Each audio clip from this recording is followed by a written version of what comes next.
Today is Saturday, June 4th, and this is William Michael of the Classical Liberal Arts Academy, and I'd like to take some time today to talk about the controversial issue of abortion.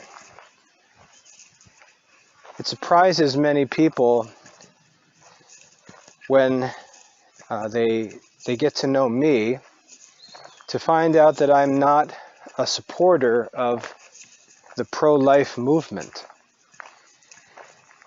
And yet, I do not believe that abortion is ever justified.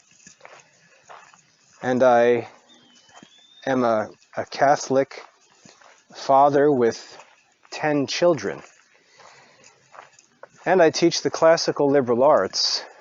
It would just seem that someone like me would be most enthusiastic about the pro-life movement, but I completely avoid the pro-life movement. I don't get involved in pro-life politics because I don't think that the pro-life movement message is a sound message. And this is why I believe the pro-life movement is so largely unsuccessful in its political activity. The pro-life movement inexplicably lost the abortion debate in America and allowed Roe v. Wade to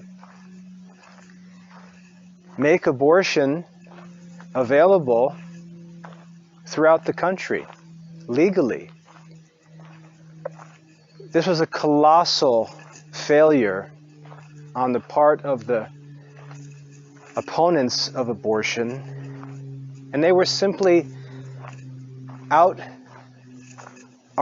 out-thought by their opponents, whom they allowed to control the debate, define all the terms, define the two different positions, and that created an easy win for abortion in America. And this shallow, popular, emotional, ignorant pro-life movement has simply continued believing that by becoming more emotional, more obnoxious, more visible, by turning up the volume, they would become more successful. And as time continues to reveal, that's simply not true, because the arguments of the pro-life movement are not persuasive. They're not persuasive. The pro-life movement is not persuasive. And what's shameful about that is that the arguments against abortion are really easy because it's the truth. And the truth is always easiest to prove, but because the thinking and the message of the pro-life movement is so poor, so ignorant, so shallow, and I would argue insincere, they lose and have consistently lost for 50 years now an argument that is really most easy to win. And so in this talk, I'd like to get into this question of abortion a little bit and identify some of the problems with the message of the pro-life movement, and why I, as one who studies philosophy and theology full-time, can't get on board with the pro-life movement and its activities and messages and campaigns and things like that. Now, what the pro-life movement, because it's largely composed of just common American people, It's an emotional political movement. And in America, that's fine, because what controls American politics is simply the will of the people. America is not controlled by what's true or what's right. America is controlled by what the people want. And therefore, there's nothing wrong with people just saying, I want abortion to be illegal. America is governed by the will of the people. And hundreds of millions of Americans can simply say, we don't want abortion to be legal. And that's all that would need to be said. And for many people who have strong feelings about abortion and want it to be made illegal, they would do much better simply saying, I want abortion to be illegal. That's what they should say, because that's the truth. They want abortion to be illegal. The problem is that instead of just stating their will as Americans, they try to go further and pretend that they're some kind of moral philosophers. And when they do this, having not really studied the issues, having really not examined both sides of the discussion carefully, they make arguments that are not sound. They make arguments that are not reasonable. And this is ultimately what causes their message to fail. Their arguments don't persuade, and their arguments can easily be destroyed by their opponents. That's why it's dangerous to talk about things that people haven't studied. Because if you present a false argument on behalf of some case or cause, you allow your opponent to destroy your poorly conceived argument and cause your side to appear false. And that should always be something that anyone in any kind of debate or political or religious issue should be very careful to avoid. You could actually be the cause of other people being convinced of your opponent's position simply because your arguments were so poor and your opponent so easily destroyed your arguments. If you don't know the subject and haven't studied it carefully, you could actually be the cause of other people's embracing your opponent's view. That's why St. James in the New Testament says, let not many of you desire to become teachers, knowing that teachers will receive stricter judgment, because when you step forward as a representative of a cause, you become accountable for the effects of your teaching or writing or speaking. And if the effects of your teaching or yelling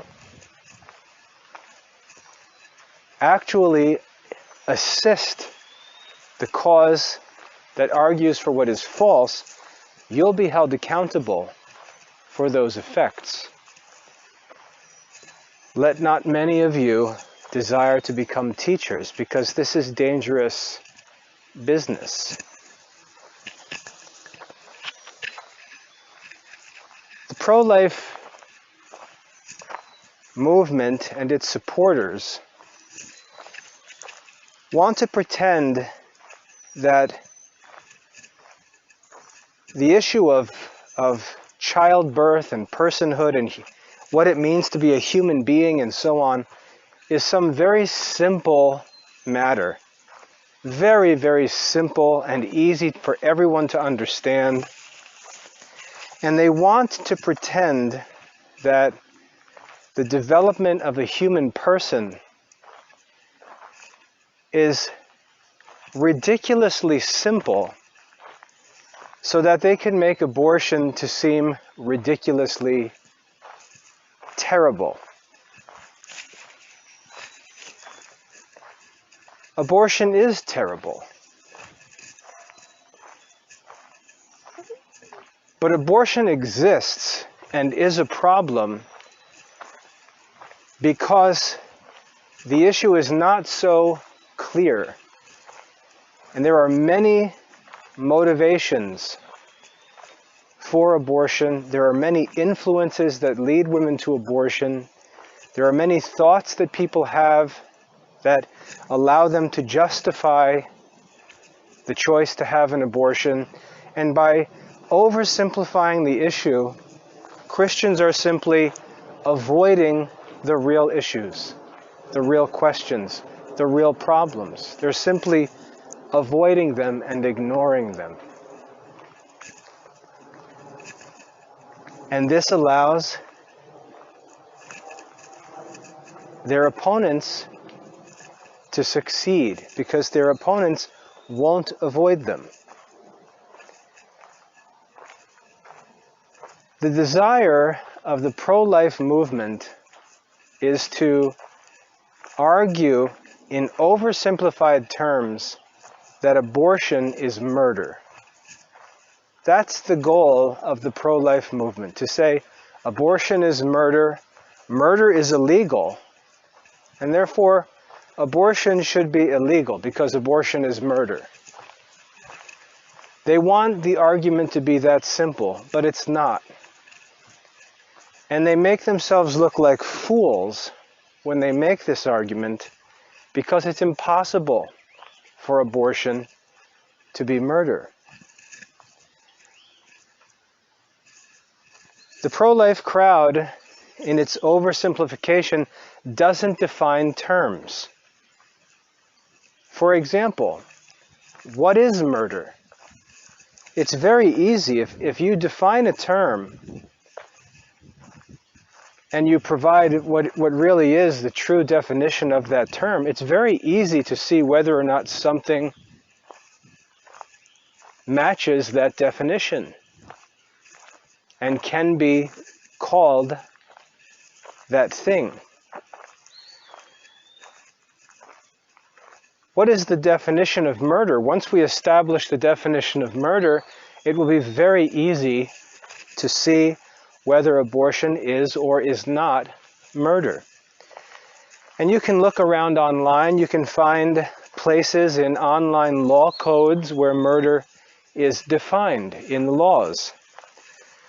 And while the wording may vary from one state to another or just one source to another, the general idea, or I should say the essential idea of murder is that murder is unlawful killing.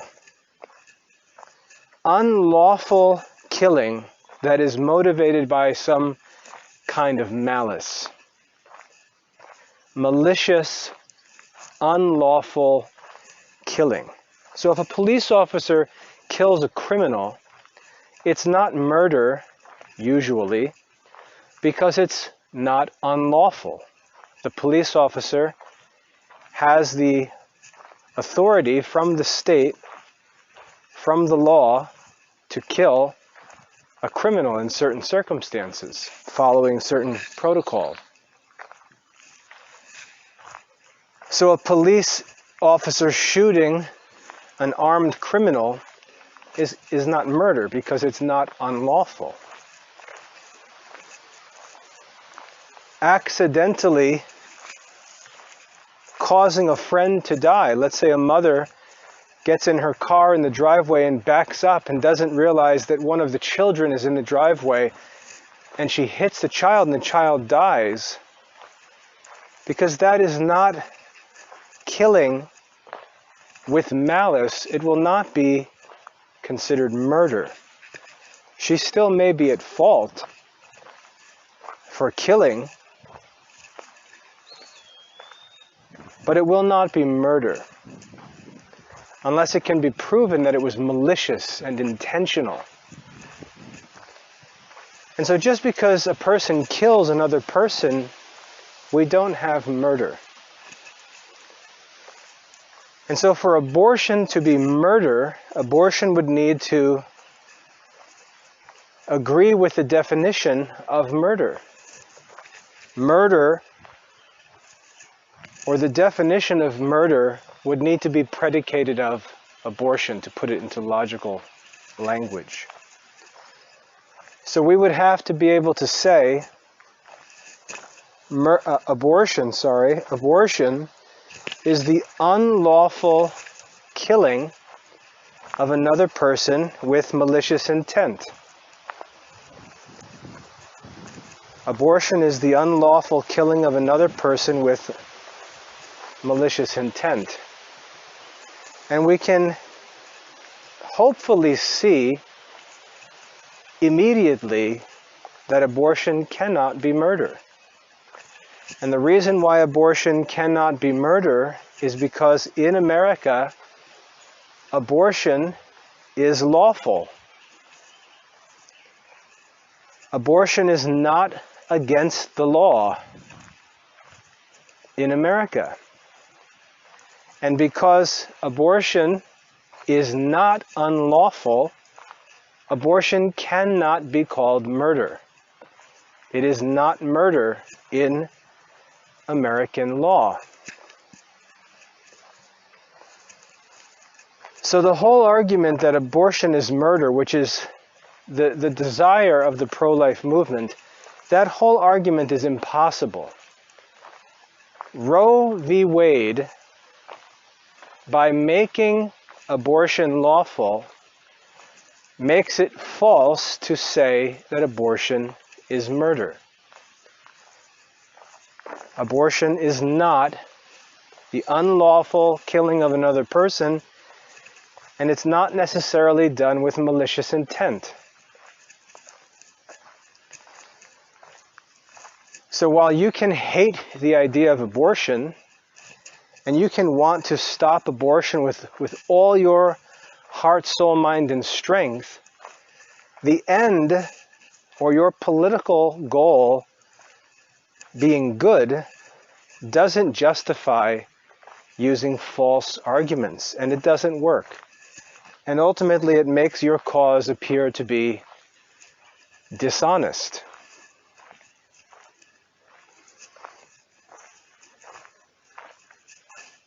Abortion in America is not murder, cannot be, because abortion is lawful, permitted by law.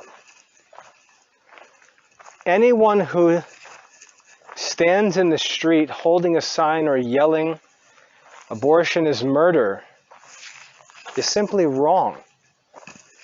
And the opponents who are standing there on the pro-choice side of the fence know this and are watching this pro-life person wave this sign up and down the street, stand and yell and shout something that is demonstrably false. It's not persuasive. And it suggests to the opponent that the person making that argument is either too stupid to understand what murder actually is, or is just not sincere and doesn't care. Just wants to try and intimidate people into thinking that they're going to be charged with murder if they have an abortion, which of course they're not. And this is why, as I said, the opponents on the pro-choice side just shake their head at the pro-life people and call them nuts. Because what they're saying is demonstrably false, and then they have to listen to the pro-life people talk about how they represent the truth. And they just look like crazy people. And what I want you to see in this is that the pro-life crowd thinks that because they have the right position, they're allowed to do whatever they want, even if their arguments are false. The problem is that their opponents don't believe that they have the right position, and so they won't grant them that freedom.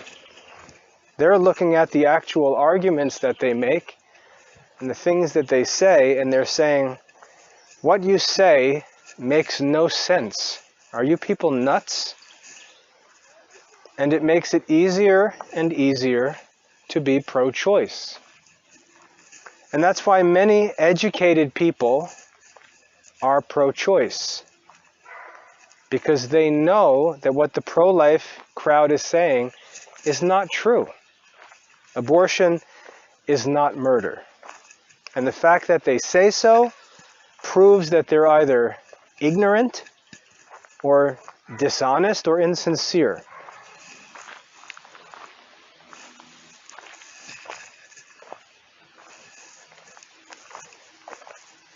The pro-life movement wants to oversimplify abortion, because the more it can oversimplify it, the more evil and ridiculous they can make pro-choice people appear. But the problem is that the issue is not simple, and that frustrates the pro-life people, because the more subtle that the argument needs to become, the more complex the issue is acknowledged to be, the less effective their campaigns are, because they can't just rely on emotional appeals or threats. You realize that abortion is such a complex question, and I'm going to get into the complexity of it in a minute. Abortion is such a complex issue that it really cannot be addressed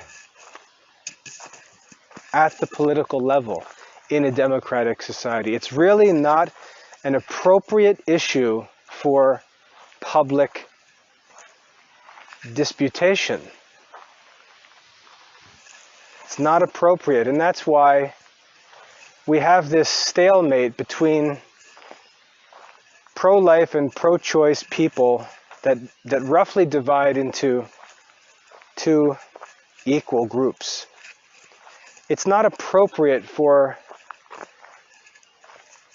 democratic public debate among the common people. The issues are profound and philosophical, and if they are religious, well, then they really shouldn't be informing secular democratic government unless everyone shares those religious convictions, which they don't. So let's talk about the complexity of this issue. The first source of complexity in the abortion question comes from the mystery and complexity surrounding human nature and what a human being even is. This is why in the Summa Theologica, Thomas Aquinas spends a great deal of time talking about the creation of man, because it's very complicated, and if we don't get it exactly right, there are consequences of those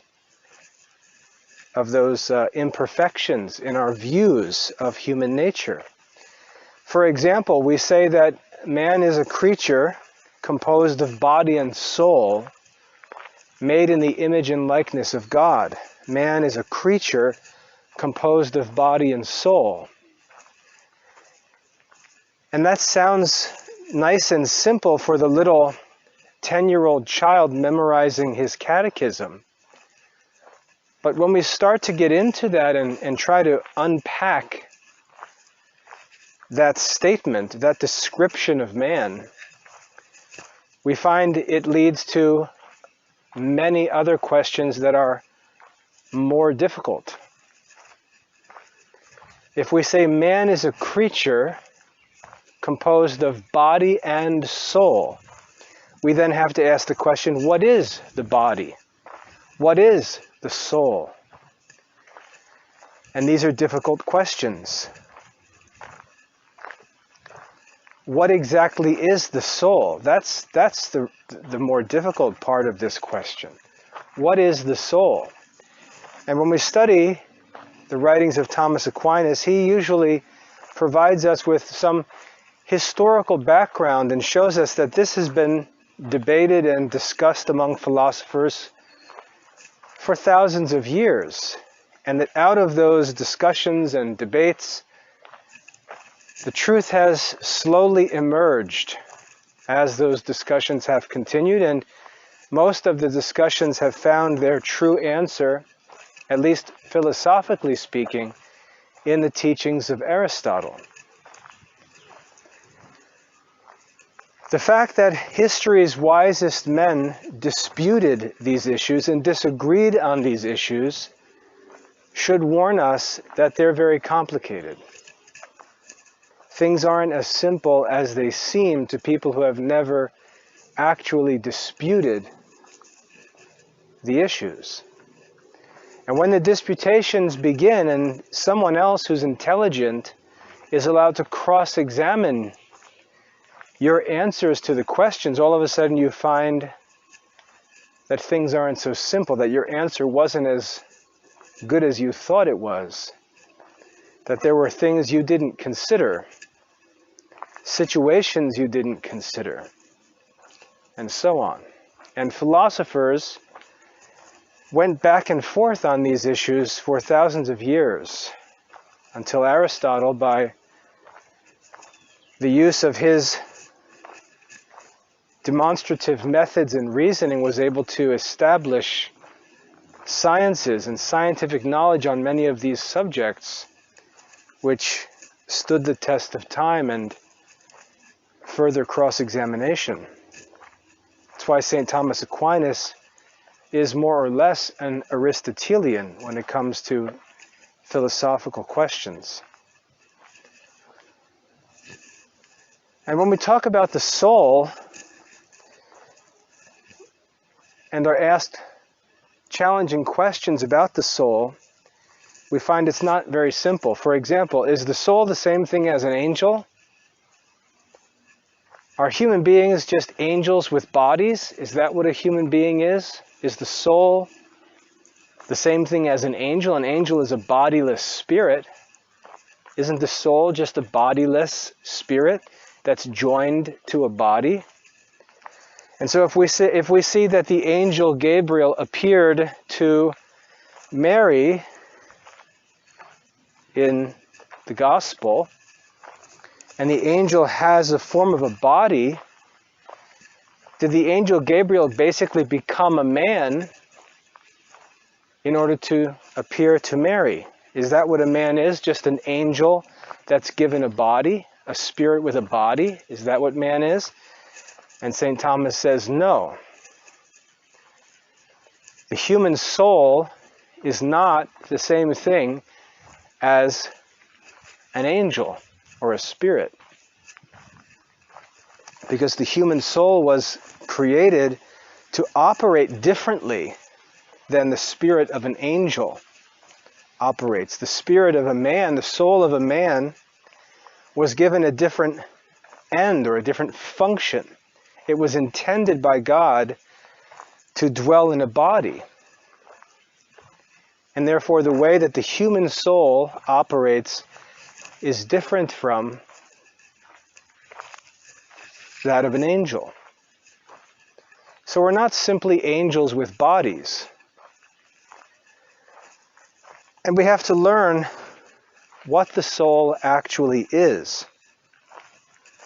And St. Thomas teaches this and explains this in the Summa Theologica. Some of the information comes from divine revelation, and we have to receive it by faith. We have no way to prove it. We accept it because God has said so. Other knowledge we have about the soul comes through philosophical reasoning. And so when Christians present their views as if this is what God says, they err, because a lot of what Christianity teaches about man and his soul and human nature actually isn't from divine revelation and doesn't come from Catholic faith. It's actually the conclusions of philosophical arguments that were developed before Christianity even showed up on the scene. And of course, this again makes it easy for opponents to dismiss these arguments, because if we say, God revealed this, someone can say, well, you're just trying to force your religion upon our government, which is contrary to the Constitution.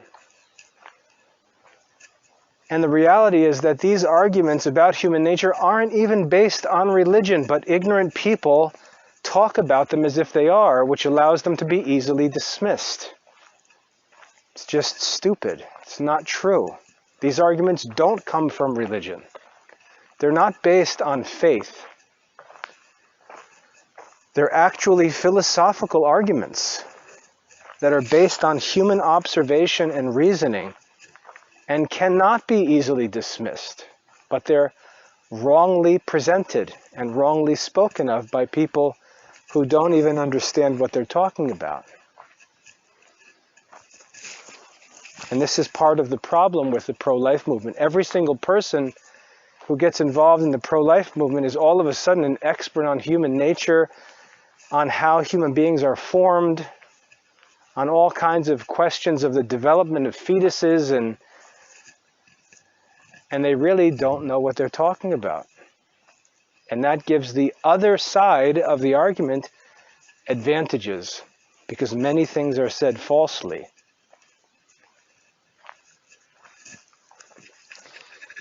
There are many things that were concluded by the ancient philosophers that modern Christians don't even understand, or simply don't believe. For example,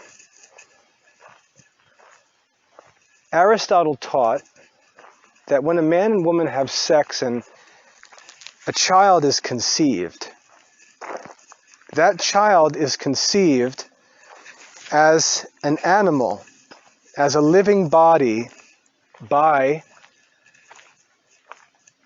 the contributions, the physical contributions of its parents to that embryo that forms. The physical material of that embryo comes from the parents. And we can all understand that. That's pretty simple. Because in philosophy, in natural philosophy, one of the principles is that like begets like. Cows produce cows. Dogs produce dogs. Men produce men. But St. Thomas, with following Aristotle, raises a hand when we say that men beget men, or men produce men. They raise their hand and say, whoa, whoa, whoa, it's not that simple with men, because men are not like cows or dogs or chickens. It's not so simple. And St. Thomas demonstrates in the Summa Theologica that the human soul is not produced by human sexual activity.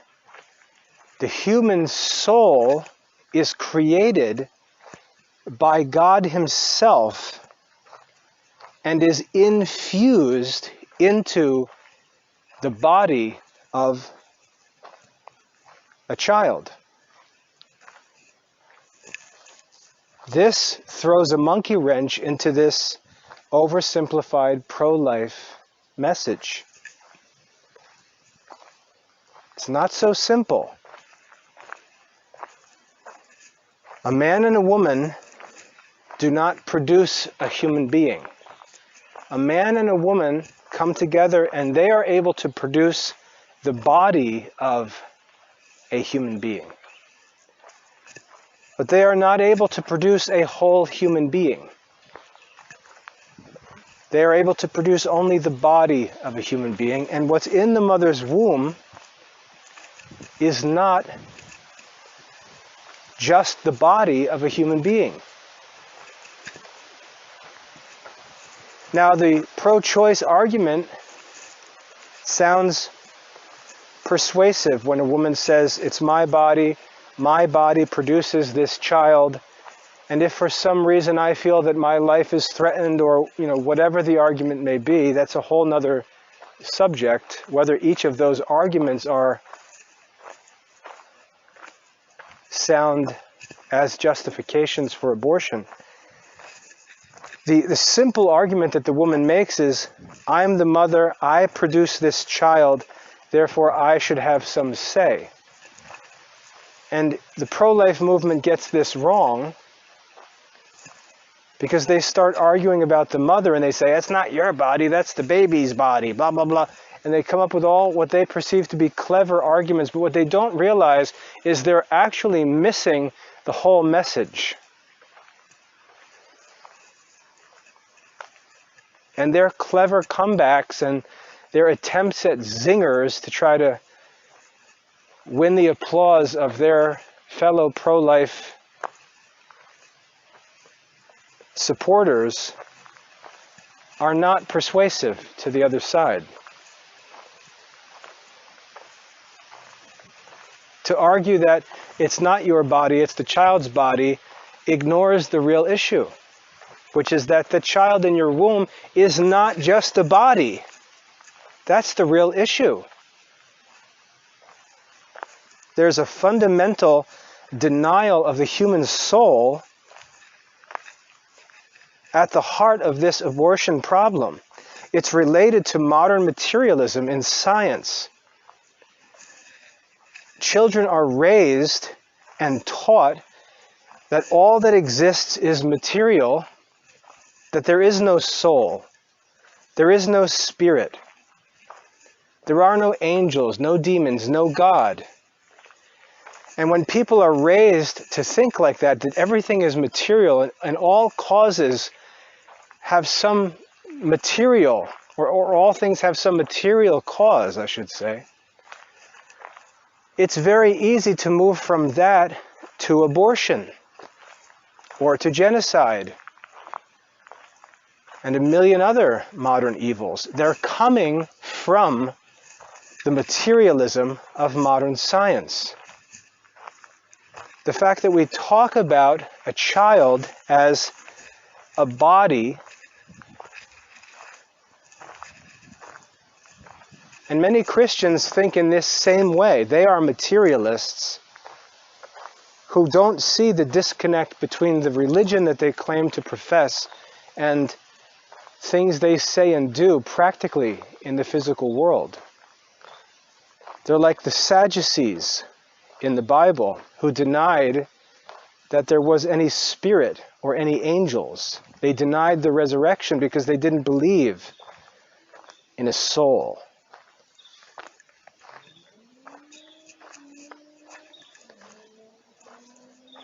And so pro-life supporters just miss the whole argument. And like I said, they try to come up with clever comebacks or witty memes.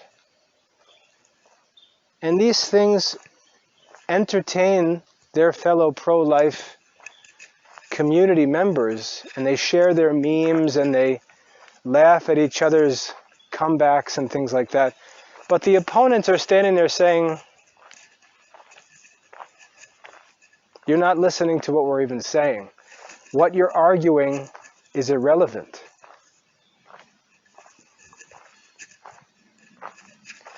And the pro-choice crowd is actually making solid arguments, and the pro-life crowd is not addressing them. The fundamental problem with this abortion debate is we're talking about human children as if they're mere animals and not human children, body and soul. And not just body and soul, because some ancient philosophers taught that animals had souls, but a certain kind of soul, an intelligent soul, a soul that possesses understanding and free will, that's actually designed in the image and likeness of God. There is a divine soul, not that the soul is God, but that it is like God.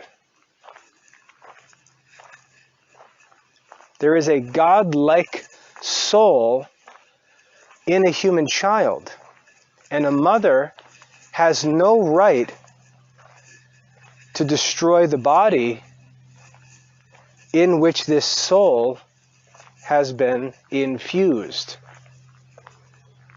That's why killing, after all, is forbidden by God. If we were the creators of ourselves, we would have the right to kill ourselves. But when we kill ourselves, we end a life that God intends to be, that we do not have authority over. And that's what's actually evil about killing. That child in the womb has a soul, created for it by God Himself, who is directly involved in the life of this unborn child. And I like to say that when a man and a woman produce a child, there are not two people involved, there are actually 5 people, 5 persons involved in the life of an unborn child. The father, the mother, and then the 3 persons of the Trinity. There are 5 people involved. 5 people who have collaborated and contributed to the conception and development of an unborn child. The mother is not responsible for the life of that child. She could not produce it by herself, but her husband or partner or whoever she happened to have sexual actions with has also contributed to the life that's within her. But even more than that, and this should be a truth that is really at the center of the pro-life message, because it's a source of great comfort. It's a source of great encouragement. A woman who is pregnant should be told that God Himself is directly involved in the life of the child that she's carrying. God Himself has contributed to the life of this child. Not just the man who got her pregnant by whatever means that was, whether it's fornication or lawful sex within marriage, adultery, rape, whatever. God Himself is present to that woman and involved in her pregnancy. He has contributed to the life of that child. He has given to that child a soul that has the potential to enjoy eternal beatitude.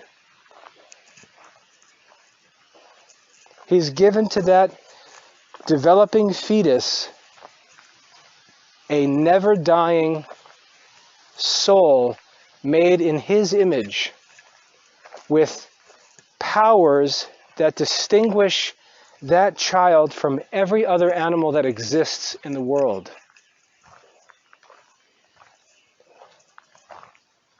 Every pregnant woman should be comforted with the knowledge that God, the creator of the world, has participated in her pregnancy, is involved, is present, and wants that child not only to be born, but to have eternal life. Why did God make us? God made us to know Him, to love Him, and to serve Him in this life, and to be happy with Him forever in the next.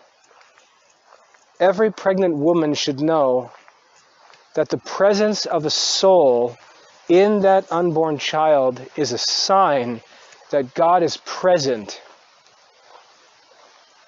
and that God wants that child to know Him, to love Him, and to serve Him in this life, and to be happy with Him forever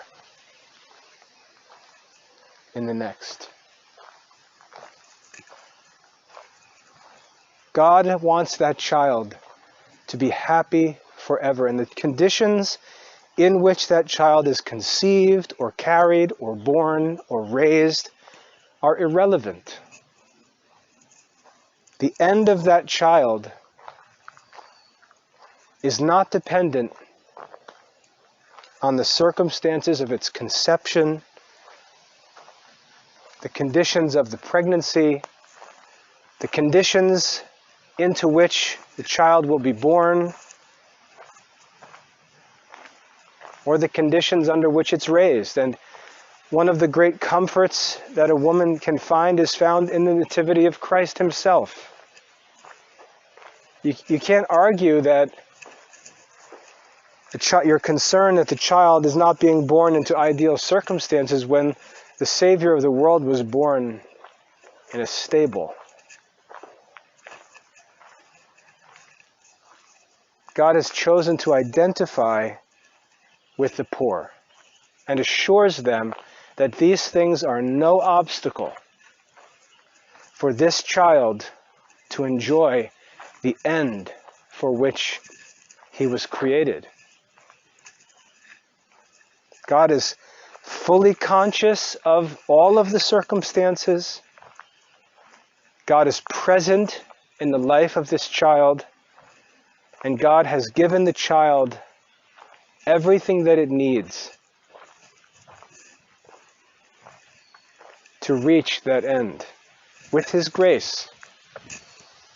And that should be the message to a pregnant woman. God is already with you in the life of this child. God is already contributing to the life of this child. God is already blessing this child and making Himself available to this child. God is already blessing you, the mother. He's already helping you, already giving to this child, and promises to do so for the child's entire life, forever, to eternity.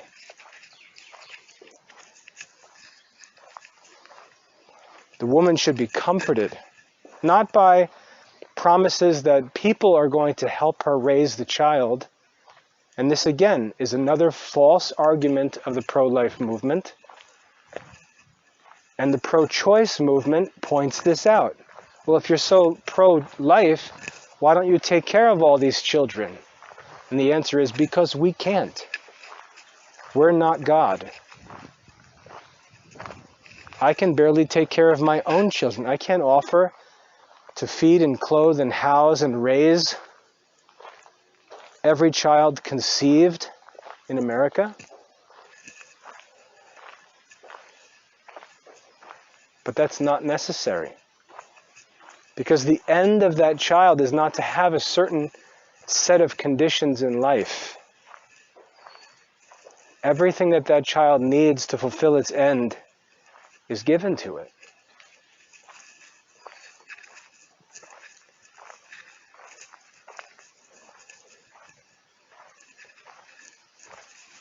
Now, this gets more complicated, Aristotle taught that when a man and woman come together and produce a human embryo, that embryo possesses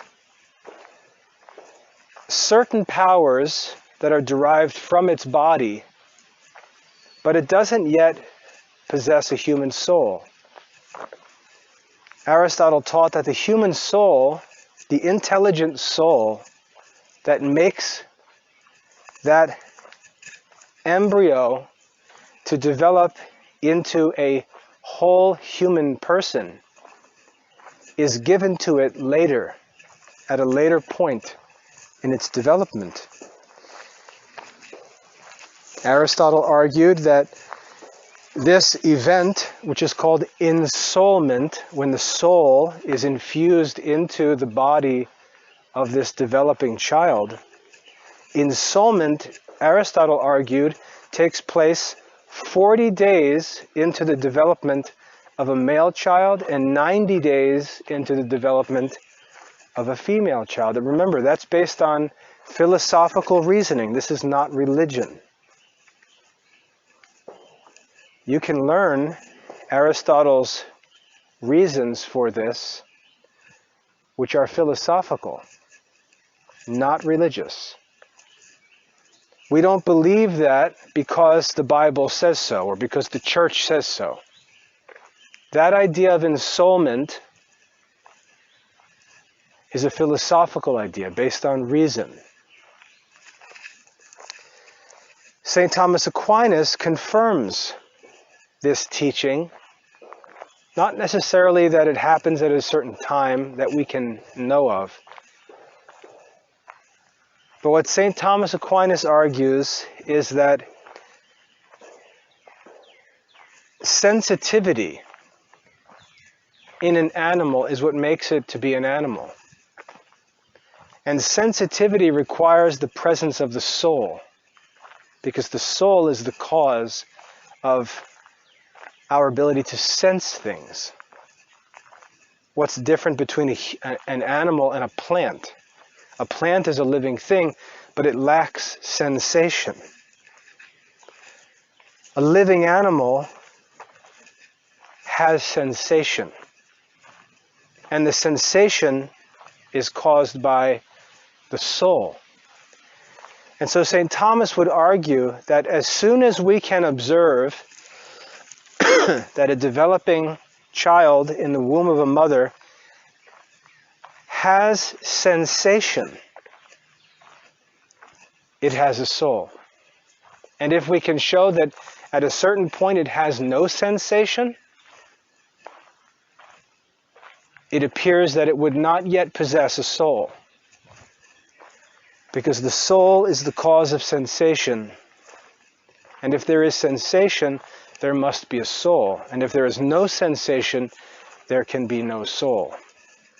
That's why you can just think about it. When the soldier wanted to know if Jesus was dead, he chose to jab him in the side with a spear. Why? Because a dead body has no soul and will consequently have no sensation. If you've ever watched the film of the life of Teresa of Avila, you'll know that when she appeared to die, when it was time to test if she was dead,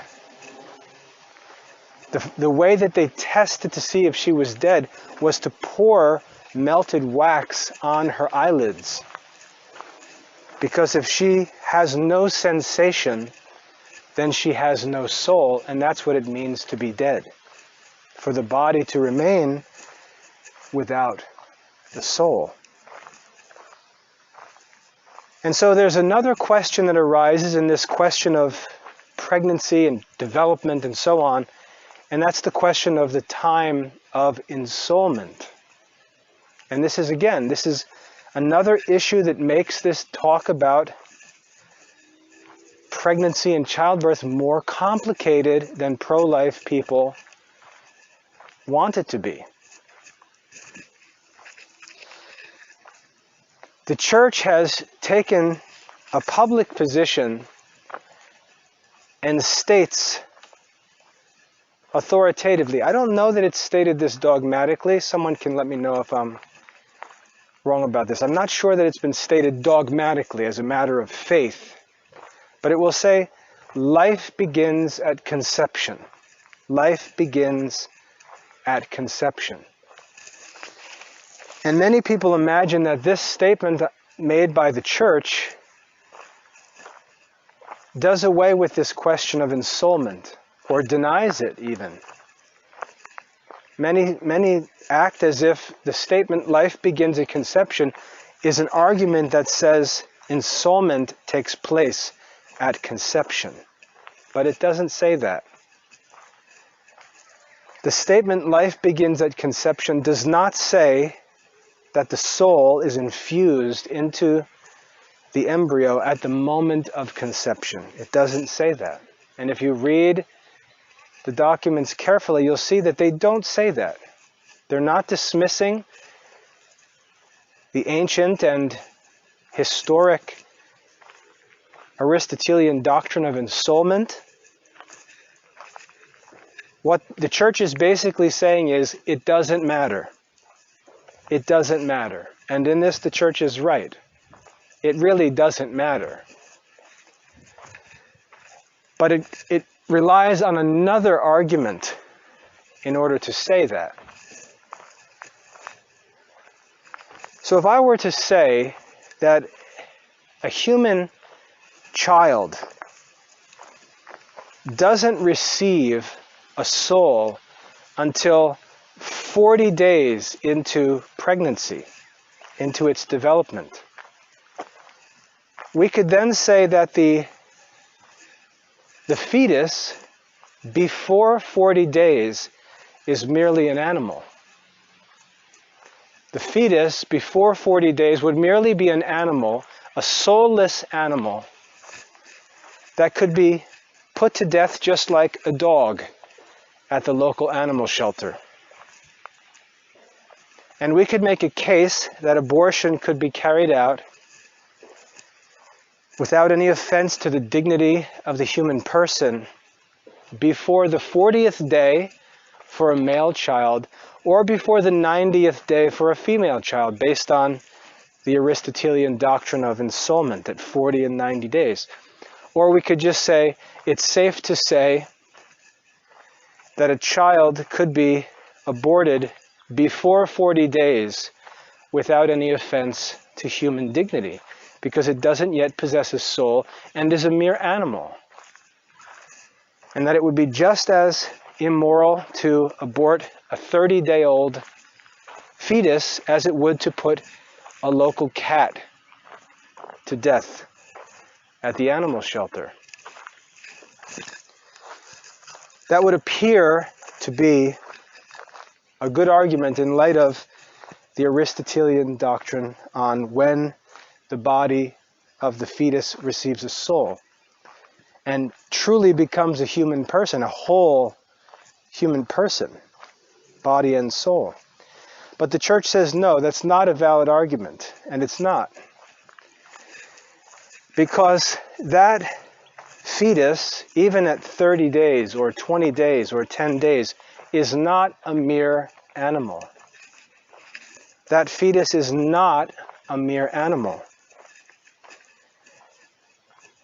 And so the argument does not hold. It's not like a dog or a cat. It's different.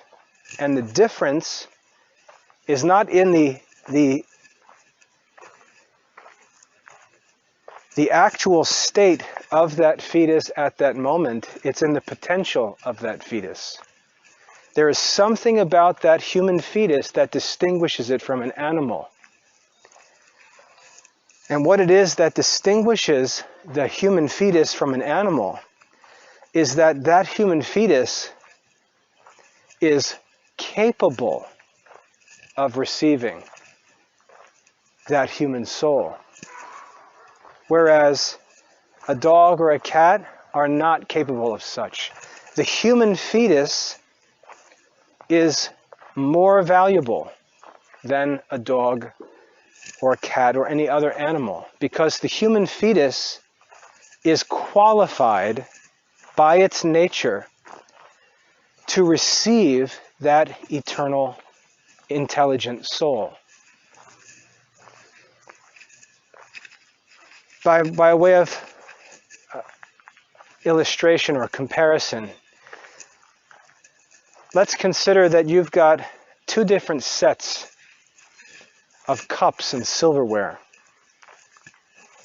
You've got one set of cups that you bought at Walmart that you use for everyday eating and drinking. Get a cup of coffee in the morning, grab one of these common everyday cups, fill it up, drink it, put it in the sink when you're done. It's just a common everyday household cup. The kids grab a cup, pour a cup of milk, drink it, put it in the sink, make lunch, grab the common silverware, common plates, common cups. These are the cups and the forks and the spoons and the dishes that you use every day. Common stuff. One of them breaks, it's no big deal. It's cheap Walmart stuff that we use for everyday use. In my family, we've got a set of stainless steel plates that we use every day, stainless steel cups. Just a durable, common set of dishes, bowls, and cups and silverware that we use every day. Common stuff. But most families have a different set of dishes and glasses and silverware that they bring out on special occasions. Let's say Christmas dinner, Easter dinner. Some even have special glasses and utensils for a wedding reception. And we have these set apart in a separate cabinet. We never use these things on an ordinary day of the year. They're reserved for special purposes only. That wine glass in the cabinet will only receive wine at Easter dinner or Christmas dinner. That knife was used to cut Mom and Dad's wedding cake, and it will never be used to cut anything else. These plates are for our holiday dinners, never for a common meal. And we make this distinction. The foods served on different occasions have different vessels, different utensils with which they're served.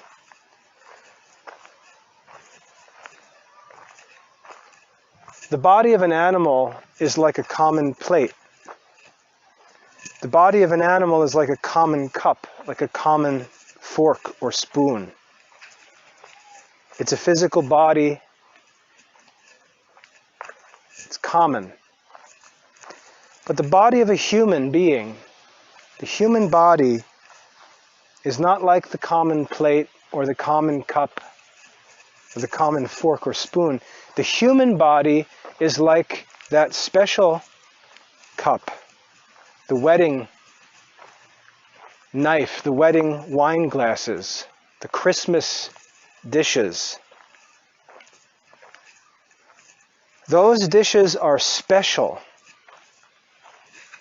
because of what they are capable of containing. And we will spend more money to buy a more precious set of dishes and glasses and cups to be used to hold that Christmas dinner, that Easter dinner, that wedding cake at the reception, and so on. The champagne at the wedding reception. We'll use expensive glasses, expensive dishes, higher quality, because they're intended for a special sacred use. And in this way, the human body is not like the body of a common animal, because the human body is the only body to which God, or into which God will infuse a human soul. The human body is precious and unique. It's distinct from all other bodies. It is the only body which is qualified to receive a soul made in the likeness and image of God. The only body that is qualified to receive an eternal, God-like soul. And so the human body is, even as a fetus, even as an embryo, is distinct from all other embryos, all other fetuses, because of its potential, because of its capacity. And therefore the argument that the body of a child could be killed before ensoulment doesn't hold up. It's not true. It's not just a common body. It's a human body. It's different. It's special. It's sacred. It's set apart for an exclusive privilege that no other bodies can claim. And because the body itself, the fetus itself, the embryo itself is distinct, the Church can argue that human life begins at conception, because the thing conceived is unique and possesses human dignity. It is the only embryo capable of receiving that God-like soul. It is the only fetus capable of receiving the image and likeness of God. And therefore, while the human person in his fullness does not exist at conception, there's no way to prove that, because that doesn't occur until the soul is infused into that body, which is done by God himself. Nevertheless, the dignity of a human being is present in that very first moment of conception, because what is conceived is uniquely human, with the capacity to live forever. And that's why the Church can simultaneously say, look, life begins at conception, without denying the ancient doctrine of ensoulment. Both of them are true. Both can be true. So the fact that the Church says life begins at conception is not a denial of the scholastic or Aristotelian doctrine of ensoulment, or that it occurs at a certain time of the pregnancy, but simply a statement that the value of that human life and the justification of an abortion is not dependent on the time of ensoulment, but that there is human dignity present in the embryo itself, whether a soul is present or not. Because the human embryo alone is even capable of receiving the human soul. Now, when we consider these teachings, when we consider these ideas, we have to realize that these discussions at the public level are very unproductive. They rarely ever can get into the issues to a degree that brings about some kind of persuasion, because they're all so shallow and emotional. They're usually just combative, polemic. The whole disposition of the pro-life crowd is not what it should be. It should be evangelistic. It should be empathetic. It should be patient. It should not be looking for some political action. It should be looking for a change brought about by God Himself in the heart of individual people that will lead to a change in behavior and decisions and so on. It should look for conversion. And conversion is not brought about by political shouting matches, threatening to take away funding, threatening to put people in prison. That's not how conversion comes about. These human beings who are considering abortion and arguing for the right to abortion, these are human beings that possess these intelligent souls. They may not be operating intelligently. They may be filled with all kinds of errors and false arguments and possibly hurtful experiences and observations which lead to real scandal in the souls of other people. And we have to be empathetic to these things because they're real.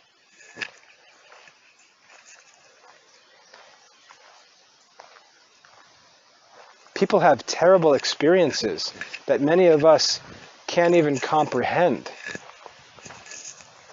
I've hardly been hurt in any way my entire life. There's no way for me to even comprehend the experience of a person who's been raped or sexually abused or gotten pregnant and then was abandoned by a person. I can't even comprehend what life would be like to live with those experiences. And I would never ever judge someone for how they react to those experiences because I don't know. But I do know that with God's grace, nothing is impossible. I do know that anytime we find someone in a bad set of circumstances, we can find people in history who are in worse circumstances or equally bad circumstances who by the grace of God were able to rise above them and fulfill their end and enjoy everlasting life. We can find saints who grew up in the poorest and most difficult circumstances and became the brightest and most beautiful saints. And yet at the same time, while all of this is possible, the human resistance, human doubting, human distrust that's present in the souls of many people, we have to empathize with because it's real. And we cannot necessarily comprehend the depths of it. We can't comprehend how evil spirits could use those memories and images and experiences to constantly torment and tempt an individual to just go deeper into darkness. It's not just people dealing with people.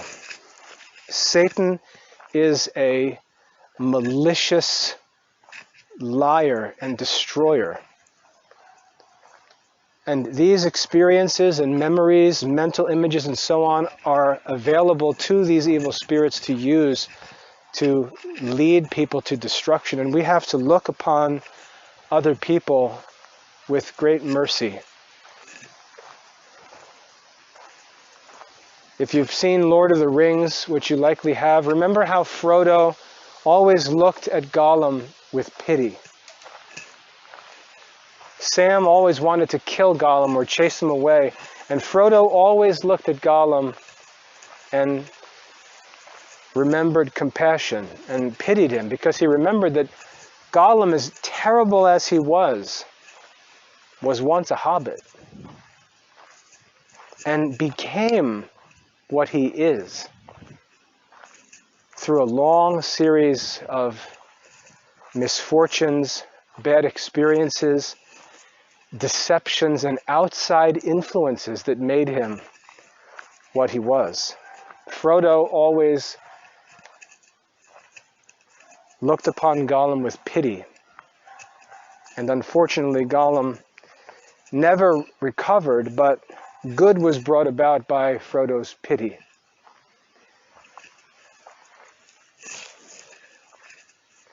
When Jesus lived among men, even with Judas Iscariot, Jesus was always hopeful and patient and gentle.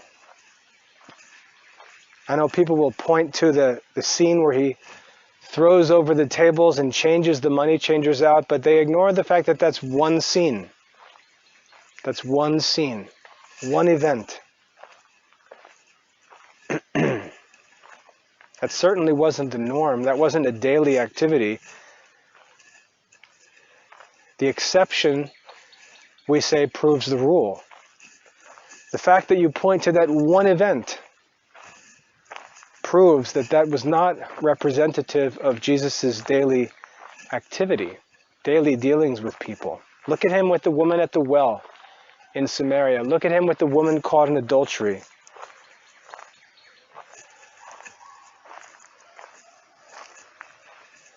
Look at him with Nicodemus in the middle of the night. We see Jesus' patience and his mercy. Look at Jesus upon the cross, talking to the thieves who are crucified. Look at Jesus praying for those who were killing him. And remember the words of his prayer, "Forgive them, Father, for they know not what they do." They don't understand. How many of these people understand what they're doing? We should pity them. We should feel compassion for them. We should think of our own sins and our own temptations and how difficult they are to deal with. We should think of our own failures. Think of the sins we've had to confess and realize that they have all the same problems that we have, but likely have many far greater problems that we've never had to deal with.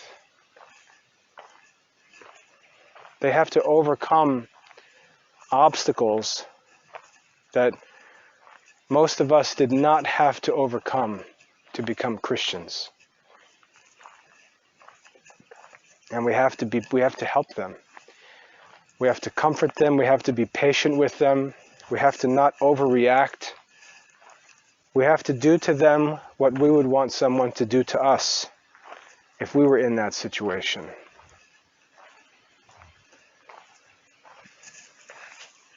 We have to make sure that when they talk to us, we listen to what they say and we actually address the things that they say. We don't just spout our memorized political sound bites. We don't talk at them, looking around out the corner of our eye to see if our friends are watching as we shout them down. We shouldn't be there for our friends or for the camera recording the discussion so we can post it on social media.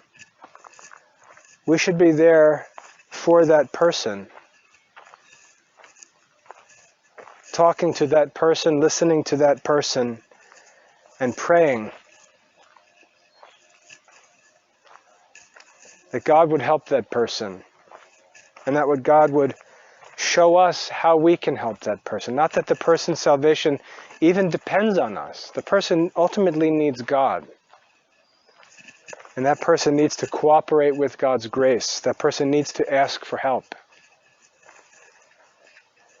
But we have to be seeking how we can help and seeking to help them. Not simply trying to get them to join our group or give us some good content for social media. Not just get our vote in so that our voters know that we voted pro-life. We have to actually deal with the things that these people are saying. And I'll give you a good example to wrap this up. I know this is getting long. Recently, as in this week, there's a blogger, Matt Walsh. He posted a short video on Twitter, I saw it, of him talking with a woman. And the woman was a dean, I think of the medical school, maybe. That's irrelevant, but she was at Brown University, which is an Ivy League university. This is an extremely educated woman, a successful professional woman, who obviously has a great reputation to be given such an honorable position at such an honorable institution, an Ivy League school.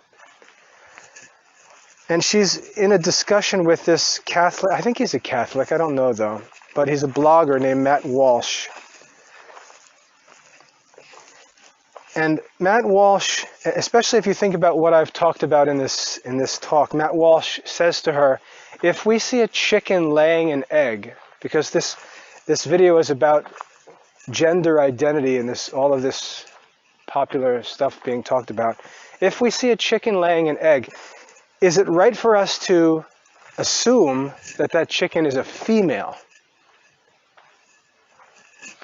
And the woman is sort of perplexed because they're talking about gender identity in human beings.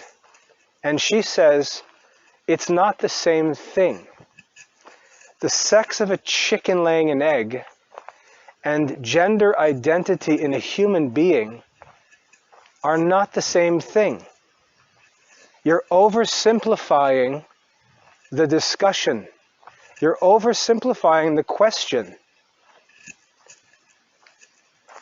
We judge a chicken, for example, to be a female when it lays an egg because we're speaking of its physical body, and the chicken has nothing but a physical body.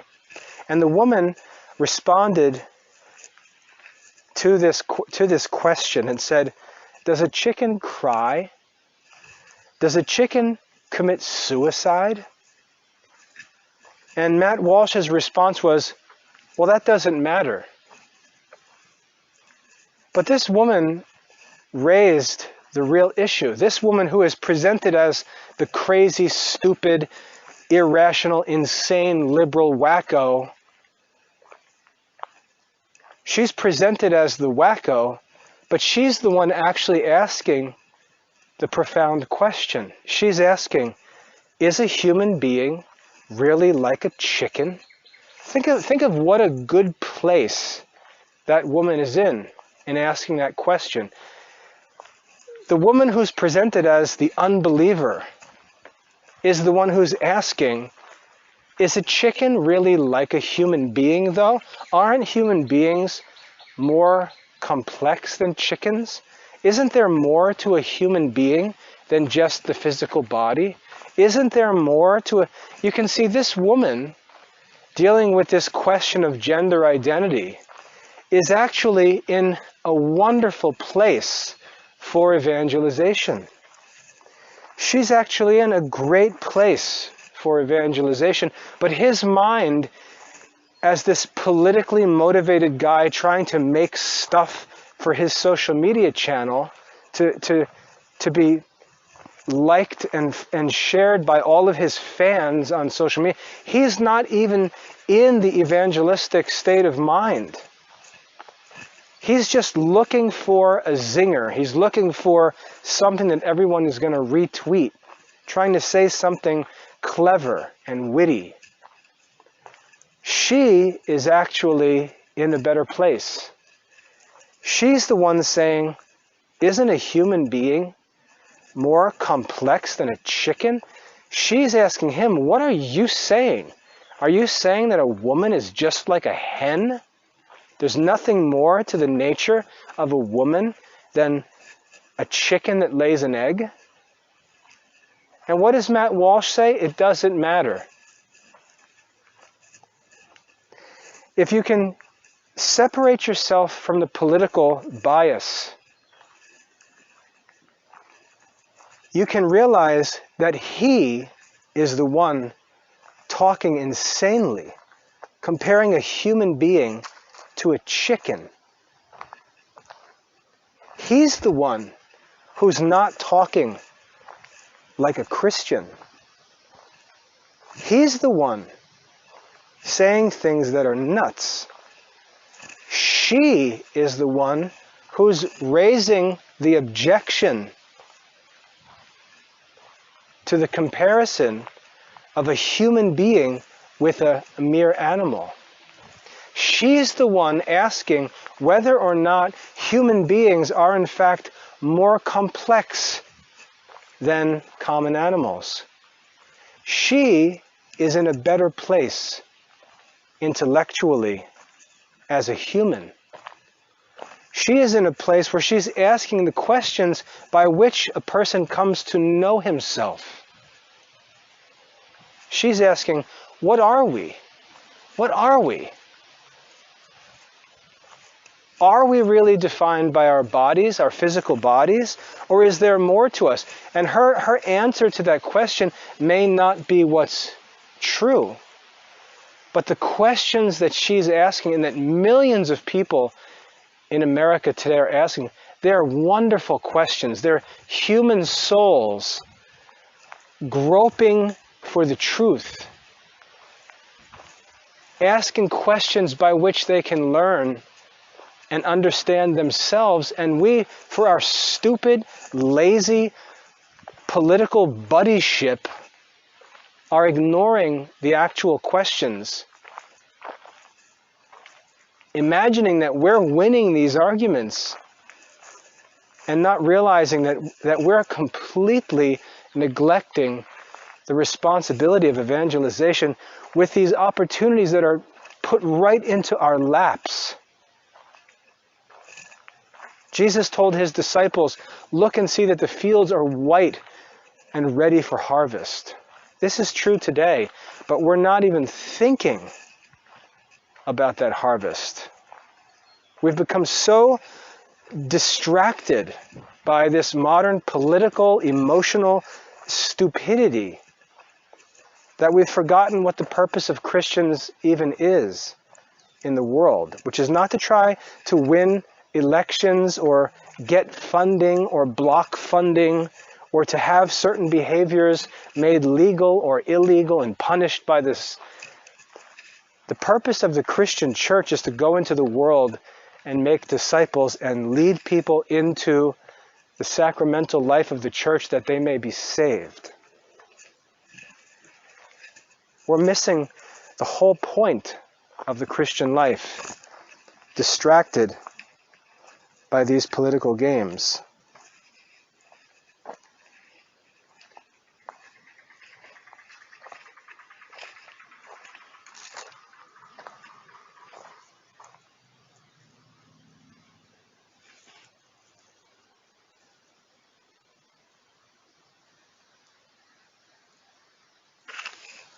So I hope that that's helpful.